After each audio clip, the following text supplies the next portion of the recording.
The last weeks of autumn are upon us. The sun is sitting low as the days get colder.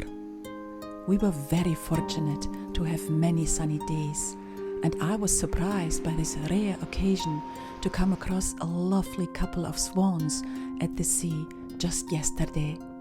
What a treat!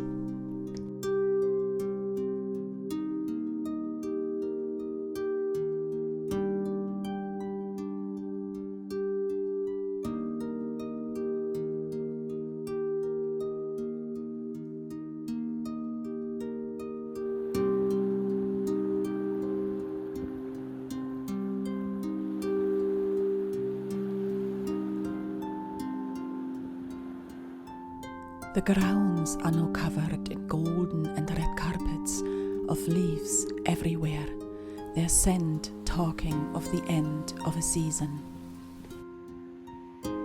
I have been out for lots of walks recently to try and balance my mind after a very stressful time in my job. We often don't recognize the impact of stress until the body halts you to stop you from further harm. Mental health issues are still invisible and underestimated, even though the demands of modern life have increased immensely. Losing the focus on your own mental health is easily done, but it is just as easy to realize this and put yourself and your health first.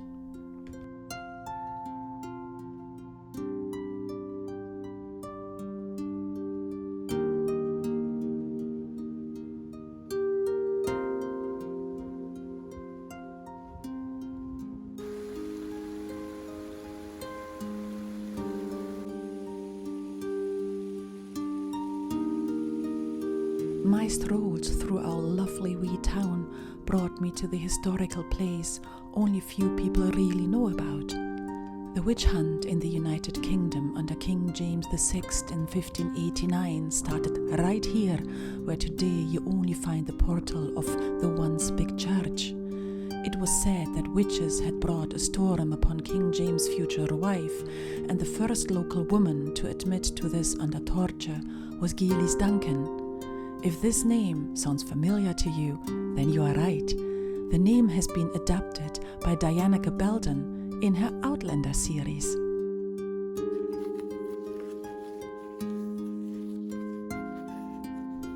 As nature is my go-to place in times of unease, I decorated my home more than usual.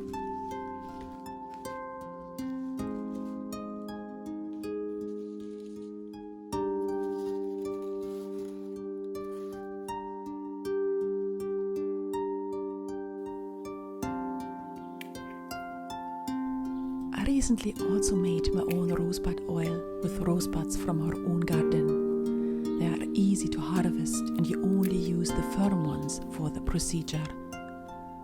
I chose olive oil for this and used the slow cooker for 8 hours. It is a very easy to make oil which you should store in a dark jar in the fridge. Rosebud oil can be used for food consumptions or as skincare. It was late when I finished it, so do excuse the darker videos, please.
As always, thank you for your time and look after yourselves.